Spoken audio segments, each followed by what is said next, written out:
Gaudete, gaudete, Christus es natus, ex Maria Virgine gaudete. Welcome to the Rediscovery channel. This is the channel where I, Ivar Kovac, and my good friends Stilgar and Great Pharaoh take turns coming up with topics from history that the other person usually doesn't know about and often hasn't heard about. Today, it is my turn, and it'll just be me and Stilgar for the time being. But I'm going to ask Stilgar, have you heard of Lucius Septimius Severus? No, but I'm going to assume he's a Roman, or he was a Roman guy. Yeah, you would assume correctly in this case. Actually, we did talk about him a little bit in my video about the Praetorian Guards. Okay. Where I just kind of mentioned him. And it's actually researching that topic was what led me to decide to do a topic on this guy, because he seemed like somebody very important and worth looking at. So, and actually, go ahead. Let me know when was he born and where did he live? Yeah. So he lived from 145 AD or 146. Unclear whether he was born in 145 or 146, but one of those, and died in 211. And then he ruled over the Roman Empire from 139 AD to 211. And he is responsible for converting the government of the empire into a military dictatorship, or at least trending towards that direction. So, and that was also something we talked about with the Praetorians. But at any rate, let's get into it. So he was born in a place called Leptis Magna, which was a city in the Roman province of Tripolitania, and Tripolitania roughly corresponds with the area that we would call Libya today. Leptis Magna was originally a Phoenician colony that was founded sometime in the 7th century BC, and it was the largest city in the province at the time that Septimius Severus was alive. Also, some interesting facts that I found out about Leptis Magna is the people that colonized it originally actually came from Tyre, and but they were not aligned with Carthage. They supported Rome in the Third Punic War against Carthage, and that war lasted from 149 to 146 BC, so counting down basically. But then what happened is the rulers of Leptis Magna decided to side with Pompey during the Roman Civil War that was between Pompey and Julius Caesar. And so when the war was concluded, Julius Caesar punished Leptis Magna and put them under a tribute where they had to pay 3 million pounds of olive oil to Rome every year. But eventually they were granted the status of colonia, which I think just means colony, in 117 AD, which gave them full citizenship rights as a province of the empire. And I would assume, that this tribute stopped. If it hadn't already stopped by then, it would stop after this, was implemented. 3 million pounds of olive oil. Mm-hmm. I wonder how many gallons that is, or how many liters or ships. Interesting. It sounds like a lot. Yeah. And olive oil is still a big thing consumed by lots of people today. My wife cooks with it a lot. Yeah, me too. I love olive oil. Yeah, and they grow a lot of it in Spain. A lot of olive trees there. Okay, cool. Today. But yeah, any rate, moving right along. So one thing that's kind of interesting about Septimius is that he comes from a family of Punic origins. You know what that means, right? Punic, or does it mean he's Phoenician, or? Yes. Okay. He's part of the same people group as the Carthaginians. Even though Leptis Magna was not aligned with Carthage in the last Punic War, the same, Phoenicians, the Phoenicians that the Phoenician colonists that settled in North Africa, the historic enemies of the Roman Republic.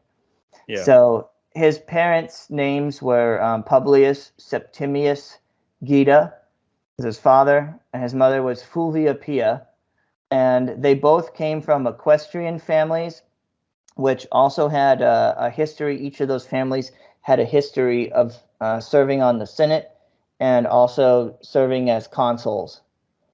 His early career, the early career of his life, is not really clear. There's not a lot of details on it, but he visited Rome for the first time in 163 AD with his cousin, whose name was Caius Septimius Severus. So similar name, but first name is different. And while he is there, let's see, he becomes a quaestor of Rome in the year 169. And in case you're wondering what a quaestor is, it is the first official step in the process of becoming a senator. You had to be a quaestor before you could become a senator typically. And their duty was to manage finances. And at any rate, I can put like a more detailed definition in the slideshow if anyone's interested in that. So while Would he's they be reporting to the senators?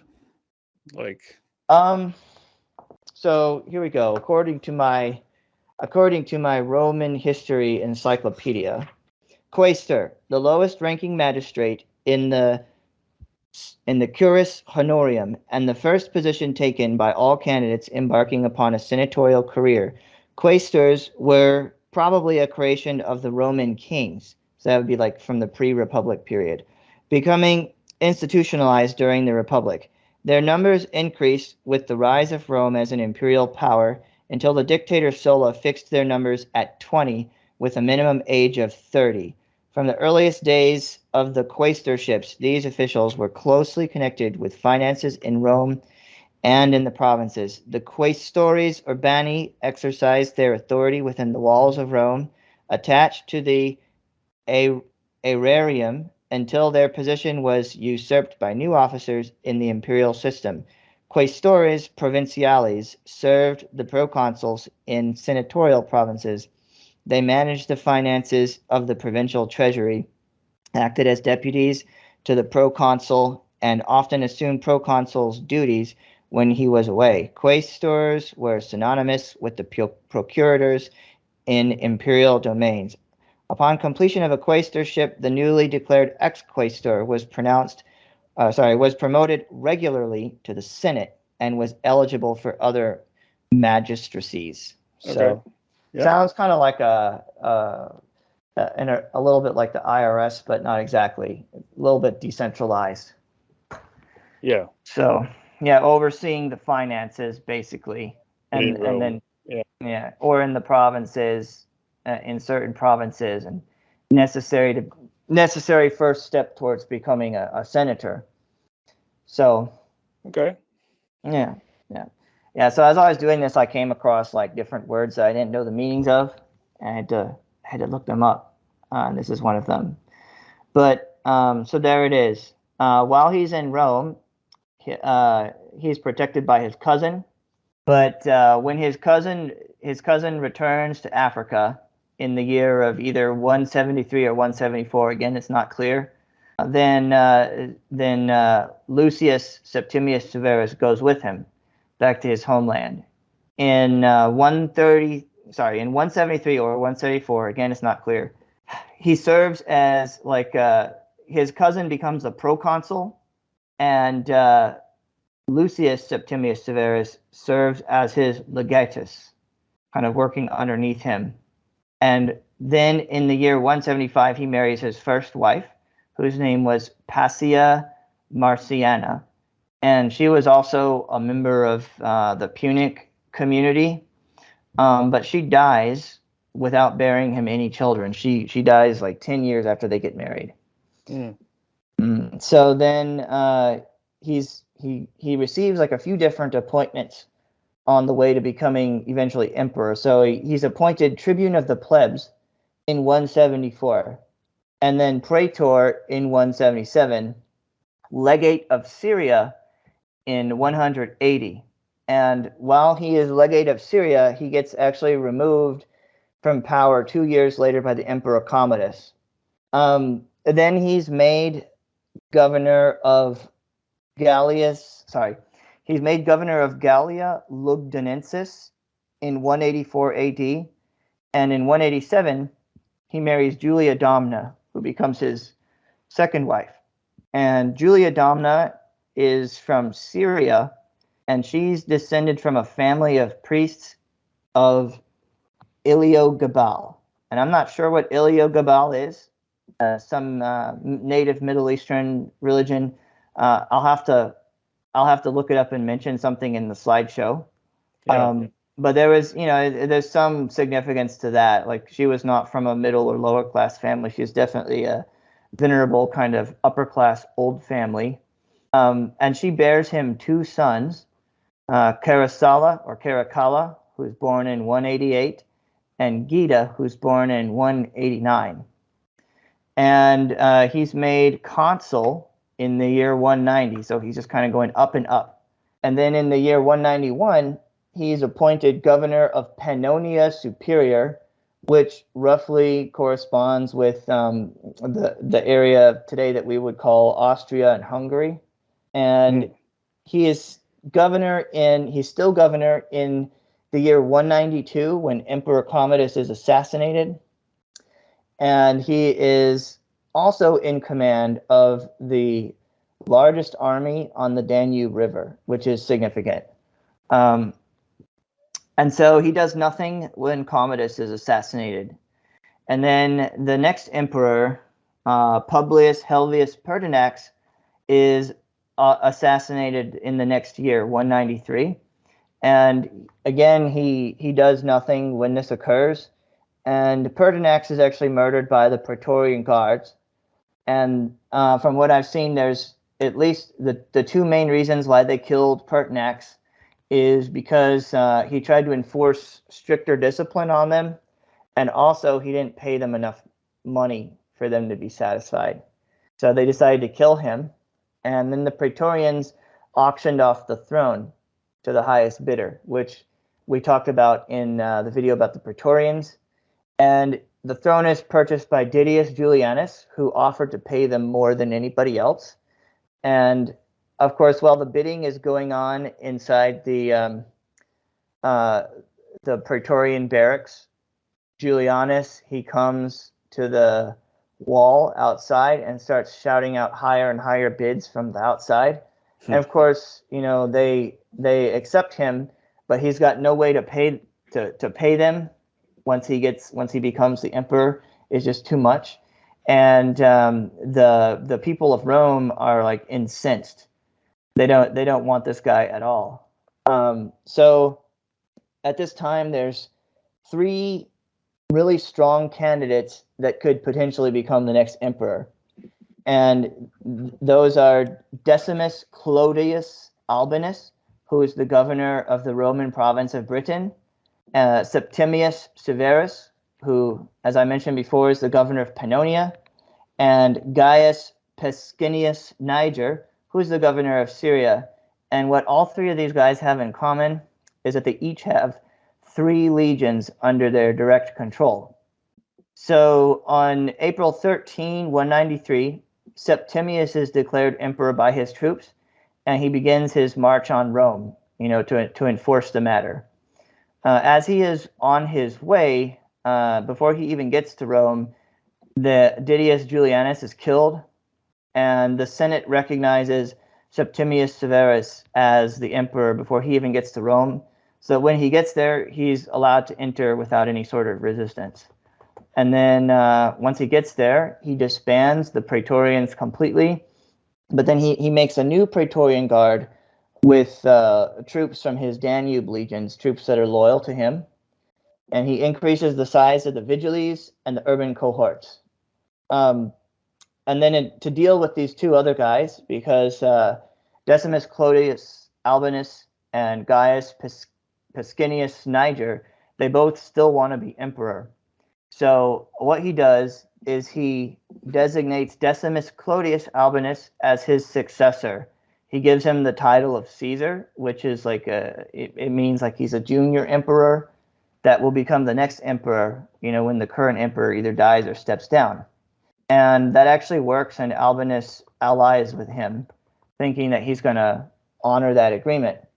And with Albinus pacified, he's able to turn his attention towards Pescennius Niger, the governor of Syria, who had also declared himself emperor. So the first thing he does is he drives out all of Niger's forces from Thrace. Then he defeats him again at Cyzicus and Nicaea in 193 AD, and deals him a permanent defeat at the Battle of Issus in 194 AD, and Niger is killed while trying to escape. And then, of course, after that, Septimius Severus turns his attention towards some of Niger's allies, and it turns out that Niger was supported by some Parthian kings, two of which were vassal states of his. So he subdues these vassal states. They were the kingdoms of Osirene and Diabene. I'm not sure if I'm pronouncing that right, but Probably not. probably not. Yeah, I don't even know if it's like Persian or Greek. I can't really be sure, but maybe someone in the comment section will let me know. Parthians, I believe it was the Persian Empire of the time, but I think it was the Persian Empire with a Greek ruling class, or Greek monarchy, something like that. I'm not sure. I think Parthians were one of the ruling classes connected with Alexander the Great, but that's what they were at this time. It was the Parthians. This stage of the Persian culture was the Parthians. So after defeating these people, Septimius Severus designates his oldest son, Caracalla, as the heir. And Albinus finds out about it and realizes he's being cut out, so he decides to rebel, and he moves his troops into Gaul, I guess with the intention of eventually going to Rome.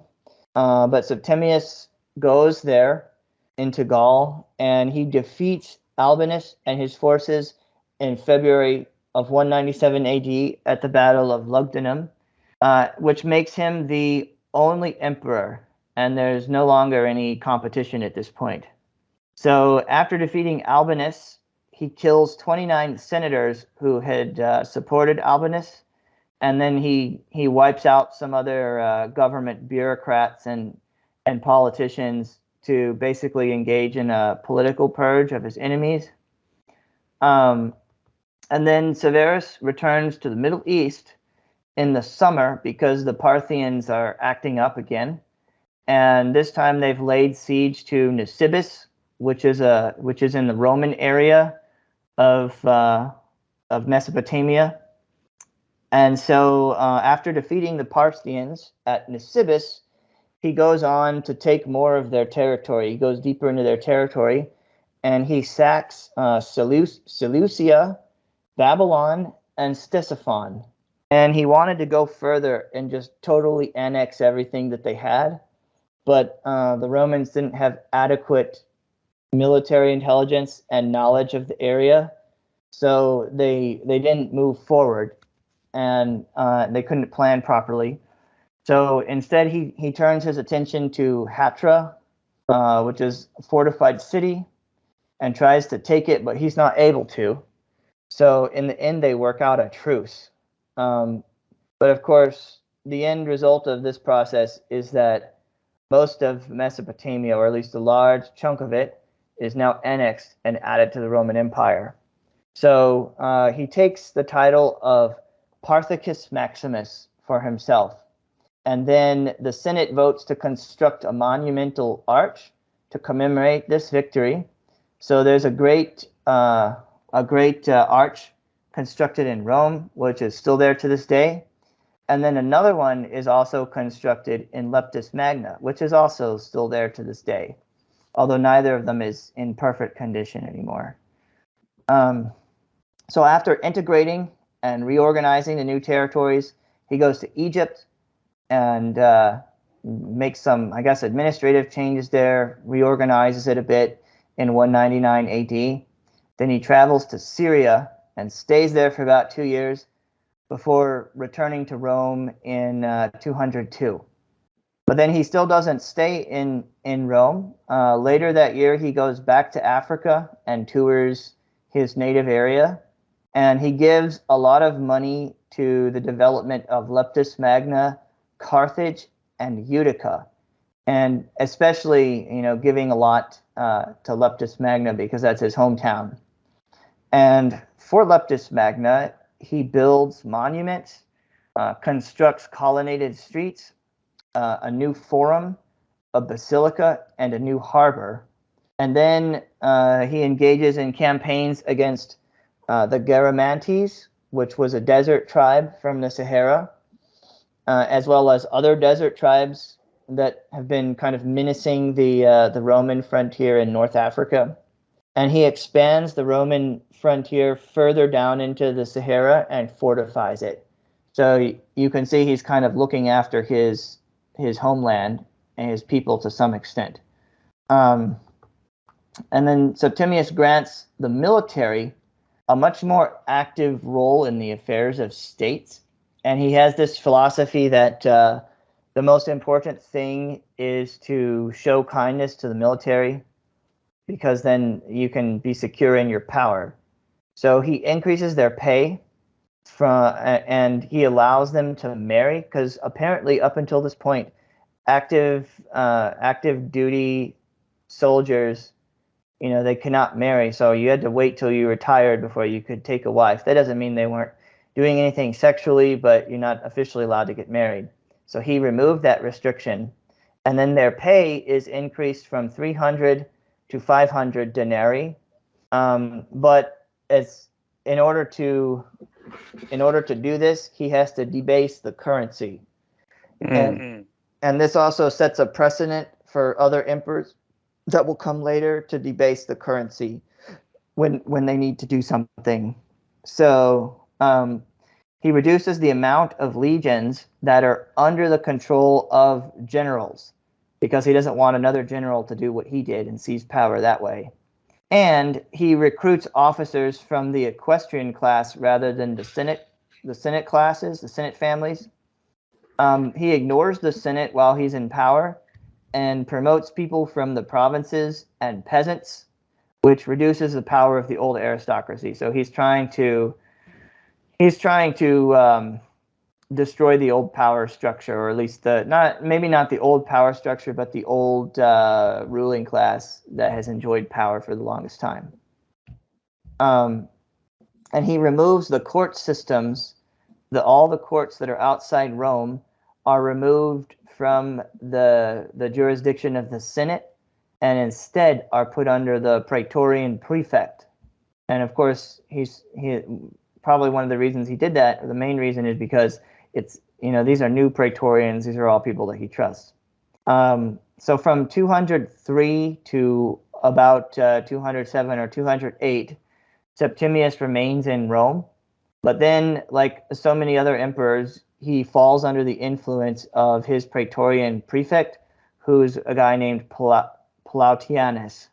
And he actually forces his oldest son, Caracalla, to marry the prefect's daughter, which he hates. And he allows the prefect to, seize power and do all kinds of things up until Caracalla gets fed up with the situation and arranges a coup against Plautianus and has him killed. So Plautianus is killed in 205 AD and replaced by a guy named Papinian, who improves the justice system greatly, actually makes it much more efficient. And this is popular with the regular people. And then in 208, there's skirmishes that start to happen in the northern frontier of Britain, like the Roman Britain. So they have the southern part of the island, but not the northern part, which kind of roughly corresponds with what we would call Scotland today. Lies mostly outside of the Roman territory. But Septimius goes there to deal with that, and he brings his whole family with him. And his two sons, they hate each other, and they've been fighting quite a bit. And so he's one of the reasons that he brings them is he's hoping that the experience will force them to work together and potentially reconcile with each other and stop fighting, become friends. And of course, that doesn't happen. But also, he wants his sons to get some experience with campaigning and leadership. So when he gets there, he repairs Hadrian's Wall, and he was actually planning on using Hadrian's Wall as a jumping off point to conquer all the rest of the island. He wanted to take the whole thing. And that would have, if he had done that, it certainly would have solved a lot of problems in a more permanent way, because the Romans actually, over time, they actually lost a lot of money. Like, the province of Britain wasn't that lucrative for them, and especially in the late stages of the empire, it was mostly a drain on their economy to defend that place, and they would put more into it financially than they would get out of it, which is why it was one of the first provinces they let go, when the empire did start to break up. But at any rate, his idea is to conquer the rest of the island, which definitely would have solved that invasion problem for good. So his idea is to have he puts Gita in charge of managing the affairs of the Roman part of Britain, while he takes Caracalla on the campaign with him against the barbarians. So the main people he's fighting against here is a tribe called the Caledonians, and they actually pull all sorts of tricks, and they avoid fighting the Romans out in the open. They use guerrilla tactics, and they kill a lot of Roman soldiers, but he still kind of grinds them down, so that in the year 210, they ask for peace. They say they want to stop fighting. So he agrees to it, but then he takes some more of their territory, and he builds a new base in Carpau, with the intent of, eventually taking the rest of the land anyways. And he gives himself the title of Britannicus.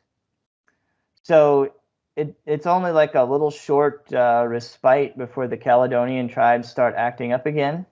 And Septimius, he's not able to finish them off because he dies of gout in 211. So I've actually got, just to close this off, I've got a quote from him, his last words, Cool. which he said to his sons, his bit of sagely advice for them. He said, "Cooperate with each other, pay the soldiers, and hate everyone else." And I do know a little bit about what happens after he dies. So when he's hoping that his will was for his sons to be co-emperors, but they hated each other so much. So his sons, they kind of continue to fight and hate each other. And Caracalla, he sends soldiers to kill Gita, and then he becomes the sole emperor. And like Gita, he tries to run to his mother for protection, but they kill him while she's like kind of holding on to him, and she gets all splattered with his blood. And Julia Domna, their mother, she does a lot of administrative work, I guess like a kind of paperwork kind of things to help run the empire. But eventually Caracalla is also deposed, and then a little bit later she dies. I think she might actually have committed suicide. But yeah, their dynasty really doesn't last very long. It's Septimius Severus, and he's followed by Caracalla, and then that's it. And it's kind of interesting because he's a Phoenician guy, part of the culture that's historically an enemy to the Romans. They fought against those people during the Punic Wars, and they annexed them all eventually. And of course, Hannibal, he tried to take Rome but was not able to. However, this guy, after being ruled by Rome for a good while, this guy is able to become an officer and a general, and then just take over Rome himself and become the emperor of a huge realm, and he's able to expand that realm. So I imagine had he not died, he probably would have straight annexed all of Scotland. Mm, Um, yeah. yeah, and he started this trend of emperors kind of favoring the military, like a military dictatorship where you show all sorts of kindness and favoritism towards the military and pay them well and treat them well, and then you can do whatever you want. Like, kind of like dictators today. That's the thing. You just have really you just have to be nice to the military, and as long as you got them, you don't really have to be liked by the general population in order to stay in power. So Yeah. it's Unless kind of until it gets too burdensome on the people, and then they revolt. well, we're still waiting for that in like North Korea. I mean, you can't always just revolt if you don't. You have to revolt with something. You got to have something. Like in Iran, they keep trying to revolt, and the government is fine to just gun them all down in the streets. Well, I think And Korea and Iran are different in a way because they also have ideologies or religions behind them, behind the people in power. So yeah. it's not just military dictatorship. They're also like indoctrinated in school about in Korea about the great leader, and in Iran about the Sharia law and the mullahs and all that. So I think most Iranians are not indoctrinated. Koreans, so I North don't know. Koreans, yes, but I don't know about the Iranians. Iranians. I think we only talk to the ones that get out. So there's probably a lot of them that do still believe in that stuff because otherwise the revolution wouldn't have happened to begin with. So Well, things change. Like Mr. Spock said, sometimes you find that having a thing is not so pleasant as wishing for it. So that's true. I think the Iranians definitely have buyer's remorse. Some of them probably are really fine with the fascism, but yeah, I think it is interesting, and it's how these kind of people they hold on to power. And I don't know, like one thing I didn't see is what the state of Christians was under Septimius Severus. I know that there was kind of sporadic persecution against Christians since the time of Nero up until the point where Constantine just legalized it. Kind of on and off persecution. So I know that Caracalla, who comes after Septimius, he actually tolerates Christians, but he was very brutal against his political opponents. I'm probably gonna cover Caracalla separately because there's also some kind of interesting things about him. Like he follows his father's advice about treating the military well, and he actually kind of takes it to the next level and tries to pretend like he's one of them and all that kind of stuff. So Yeah, I was reading up on gout because you said that's what killed him, right? hmm So maybe a change in diet could have prolonged his life because it's yeah, in the past, being a rich, powerful guy, being having everything that money could buy, and like being part of the ruling class, you still didn't really enjoy necessarily a longer life expectancy than the working class, the average person. Whereas today, these people that we have today, they just keep living and living, and the lifespan for regular people and for like lower income people is getting smaller and smaller. But Yeah, but yeah, I was also thinking the climate, like going to Britain, which by the way was around that time, I think was cooling down. Um, if you're experiencing arthritis, that's probably not the best place to be.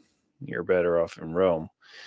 And then also red meat is something that is not too wonderful if you have gout.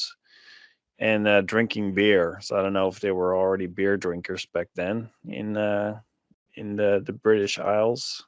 But anyway, yeah, I wonder if maybe he had stuck to a different diet.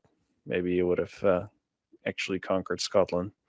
Today he wouldn't have died, from a lot of the people that we cover. If they had lived today, they would have definitely lived longer. Yeah. Yeah, a lot of people die in their 50s and 60s and sometimes 40s from things like dysentery and gout, uh, pneumonia, stuff like that. Like William Henry Harrison died of pneumonia, like a cold turning to pneumonia. And I think George Washington, same thing. He was out going around his plantation. He got rained on, and if I recall correctly, and it turned into pneumonia, and he died. He was only, I think, in his 60s. So like today, a lot of these things, you just take some antibiotics, and that's the end of it. Yeah, for as long as they still work, because those are losing their power quickly. Because people are prescribing antibiotics every time you have a snizzle or a sneeze, you get antibiotics. So they're losing their, and they're also putting it in cattle and stuff. So you're getting these antibiotic resistant bacteria. Yeah, I think I have like an uncle or like an uncle of my mom, I guess, who died. He died from a boil, Yeah, which yeah, is you mentioned that before. basically just like nowadays you would just take Infection. some antibiotics and you'd be fine. I wonder how many people, how many times history was influenced because of somebody just ate the wrong thing or ended up, yeah. Had a tooth infection, then went to the Yeah. brain. Yeah, but I feel like history was way more impacted also on the battlefield. Like the war between the English and the French. Like what was it? The French were on horse and they were like there was this one battle. I don't know which one it was, but they were all wearing armor, the French, and then the English had farmers with like arrows and pikes. And because it was so muddy on the battlefield, the English were able to defeat the French. Like I think there's so many of those examples, or like the Spanish Armada that was like destroyed in a storm to a large extent. It could have wiped out the Protestant faith. There's so many of these. Well, maybe Yeah. the Anglican, but they're not going to wipe out. No. Well. Yeah. Well, they would have been a huge influence. So. They conquered Netherlands. How did they? I think what happened after? Did they? I mean, they didn't convert you guys back to Catholicism. No, they tried though, but they tortured some people for sure. Yeah, Yeah. didn't And work. It probably wouldn't have worked on the English, and also like defeating the Armada. Like it could have been a totally different cultural. It would have changed history, but I think defeating the English at sea and then is one thing, and then occupying their territory would be another. Like, well, they had a Catholic king and everything, right? To take over the. Anyway, it's a whole different story. But I was just wondering, somebody dying from gout. Yeah. yeah, Well, had he not, if he had just not died, he would have probably annexed all of Scotland, yeah. and then, like, let's say probably later on the empire, maybe it does still break apart. Let's do a little alternate history. Let's say it still does break apart. The English, if they still follow their invasion route, they're going to conquer, the southern part of the island, which correspond. But then it might be that if they don't conquer Scotland, which in our timeline they did not until much later, then Scotland might be speaking a Romance language instead of like a Gaelic derived. I think today they mostly speak English. They don't really know their ancestral language, most of them. But yeah, they probably would have been speaking a Romance language. They probably would have Would been a have totally different heavily culture. influenced the Viking period as well, if Yeah. Scotland was speaking a Romance language. Yeah. Anyway, yeah, cool, interesting guy. Yeah. So Yeah, I thought so. I just found that so intriguing how, he comes from a group that's the historical, like the big enemy of Rome, like a bigger enemy of like the kind of enemy that was legendary, like the U.S. versus the Soviet Union back in the day. He comes from an enemy culture, but he just takes over. Like they swallowed him up, right? But then they're on the inside, so it's kind of one of those things like I'm not trapped in here with you, you're trapped in here with me. And he takes over, like takes over another way. So I wonder. I know there were some other like North African and Middle Eastern emperors. There was one guy whose name was he was actually called Philip the Arab. I think he was actually like an Arab. Uh, um, so not all of the Roman emperors were like white European type people. They had other groups that other people that sometimes would take power. And I'm wondering how many other Phoenician emperors there might have been, if there were any other besides this guy. Um, yeah, I'm gonna have to look into that. So yeah, yeah, man. yeah, Well, cool. All right. Well, I'd say if people are could give us a like, we would like it very much, and share. And if you get any kind of value out of this, yeah, we really appreciate just leave a comment, like, share, subscribe. And with that, Ivor, I think it's probably a good time to close it off. yep. Homo factus est Alrighty natura then. mirante, unus renovatus est a Christo regnante. Gaudete, Christus est natus, ex Maria Virgine gaudete.